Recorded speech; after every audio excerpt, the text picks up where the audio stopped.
लड़कियों को पढ़ाना बंद करो। फिर हरकत करी तो जान से मार देंगे।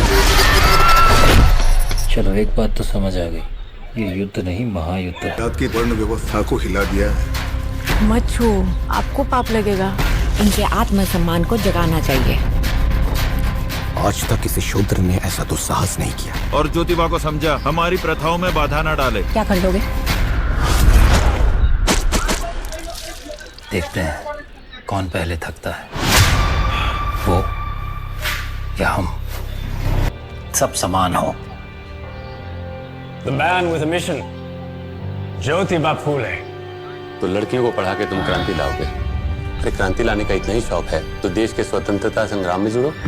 अंग्रेजों की गुलामी तो सिर्फ 100 साल पुरानी है।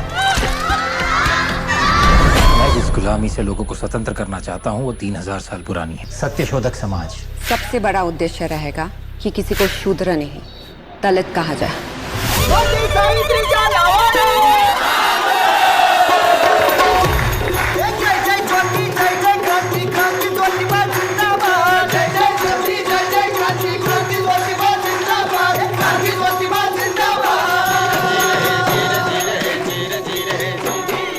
समाज हो जहाँ कोई प्रधान नहीं, यहाँ धर्म और जाति के नाम पर लोगों को लड़ाना, दबे कुचलों को उठाना चाहता हूँ। You're challenging the religion of the upper castes. विधवा होना भाग्य में है, गंजा होना नहीं। विधवाएं चाहें तो पुनर्विवाह भी कर सकती हैं। कि इस जोत को जलाए। हमारे देश में लोगों को धर्म के नाम पर लड़वाना सबसे आसान है, इसलिए लोगों का पढ़ा लिखा होना बहुत जरूरी है। फिल्म फुले के एंड में ये डायलॉग आता है और आप सोचते हैं कि ज्योतिबा फुले को 125 साल पहले भी कितना ज्ञान था और इसलिए वो अपने ज्ञान की रोशनी फैला पाए।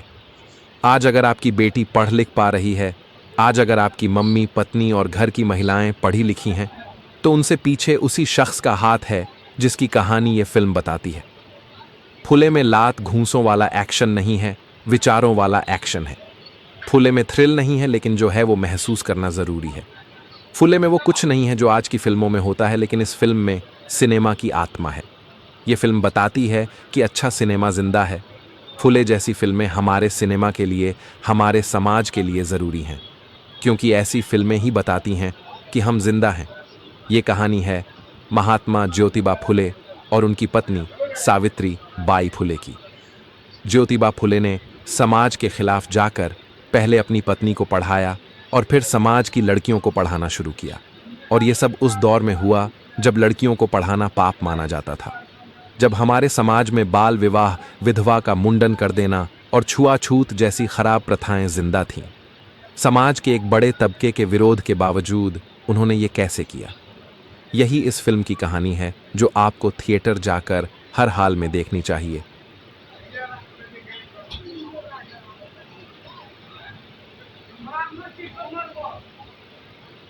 फुले एक बहुत ज़रूरी फिल्म है। ये फिल्म कुछ लोगों को थोड़ी स्लो लग सकती है, लेकिन यही इस फिल्म का मिजाज है। कहानी करीब 125 साल पहले की है, तो मिजाज वैसा ही रखा गया है। हालांकि फिल्म में एक के बाद एक कुछ ना कुछ ऐसा होता है जो आपकी दिलचस्पी बनाए रखता है। कमाल के परफॉर्मेंस आपको फिल्म से बांधे रखते हैं। जब आप ये देखते हैं कि उस दौर में ऊंची जाति के लोगों को नीची जाति के लोगों की परछाई से भी ऐतराज़ था, तो हैरान होते हैं। समाज में फैली खराब प्रथाओं को ये फिल्म कायदे से दिखाती है। ये फिल्म बराबरी की बात करती है और ज़ोरदार तरीके से करती है। आपको गर्व होता है कि ऐसे ऐसे हीरोज़ हमारे देश में पैदा हुए। ये फिल्म भले आज की फिल्मों जैसी नहीं है, लेकिन ये फिल्म देखिए, क्योंकि ऐसी फिल्में देखा जाना ज़रूरी है। क्योंकि जब तक हम ऐसी फिल्में देखेंगे नहीं, ऐसी फिल्में बनेंगी नहीं, और ऐसी फिल्मों का बनना सिनेमा के लिए, समाज के लिए बहुत ज़रूरी है। इस फिल्म के दोनों लीड एक्टर प्रतीक गांधी और पत्रलेखा कमाल हैं। दोनों ने अपने करियर का बेस्ट परफॉर्मेंस दिया है और दोनों नेशनल अवार्ड के हकदार हैं। प्रतीक गांधी हर फिल्म से चौंका रहे हैं। वो ऐसा किरदार निभा सकते हैं, ये मुझे तब तक यकीन नहीं हुआ था जब तक इस फिल्म का प्रोमो नहीं आया था। प्रतीक ने इस किरदार को पूरी ईमानदारी से निभाया है। हर पूरी तरह से इस रोल में फिट लगे हैं। आप उनके पुराने सारे काम भूल जाएं जब उन्हें पर्दे पर ज्योतिबा फुले बने देखेंगे, और यही एक अच्छे एक्टर की निशानी है। ज्योतिबा फुले के जवानी से बुढ़ापे तक के हर शेड को प्रतीक जैसे जी गए हैं। पत्रलेखा ने इस किरदार को जिस तरह से जिया है, उसके लिए उनकी जितनी तारीफ की जाए कम है। वो आपको सावित्री बाई फुले ही लगती हैं। एक सीन में जब एक शख्स उन्हें धमकी देता है कि अगर उन्होंने बच्चियों को पढ़ाना बंद नहीं किया तो वो उनके पति ज्योतिबा फुले को मार देगा, तो पत्रलेखा उसे एक कहानी सुनाती है और खींच के थप्पड़ मारती है। समाज में शायद यहीं से वुमेन एम्पावरमेंट की शुरुआत हुई थी। पत्रलेखा का लुक, साड़ी पहनने का अंदाज, उनके एक्सप्रेशंस सब उन्हें सावित्रीबाई बना देते हैं। फिल्म का पहला सीन उनसे शुरू होता है और उनके बुढ़ापे से, और इसी सीन से वो आपके दिमाग पर असर कर देती हैं। वो इस फिल्म के लिए नेशनल अवार्ड की हकदार हैं, लेकिन असली अवार्ड उन्हें तब मिलेगा जब बड़े फिल्म मेकर उनके टैलेंट को पहचानेंगे। पत्रलेखा वो एक्ट्रेस हैं जिन्हें बॉलीवुड ठीक से इस्तेमाल कर ही नहीं पाया, या ये जान ही नहीं पाया कि उनमें किस लेवल का एक्टर छिपा है। और हमारे सिनेमा की यही त्रासदी है कि कई अच्छे एक्टर बस बार बार खुद को साबित ही करते रह जाते हैं। लेकिन शायद ये फिल्म चीज़ों को बदले। इन दोनों के अलावा सारे सपोर्टिंग एक्टर्स ने अपना काम अच्छे से किया है और वो उस दौर की झलक दिखा गए हैं। अनंत महादेवन ने फिल्म का डायरेक्शन किया है। अनंत कमाल के एक्टर हैं और उससे भी कमाल के डायरेक्टर साबित हो रहे हैं। उनकी पिछली फिल्म दी स्टोरी टेलर भी कमाल थी, और यहां भी वो ऐसा सिनेमा बना गए हैं जो याद रखा जाएगा, जो जरूरी था।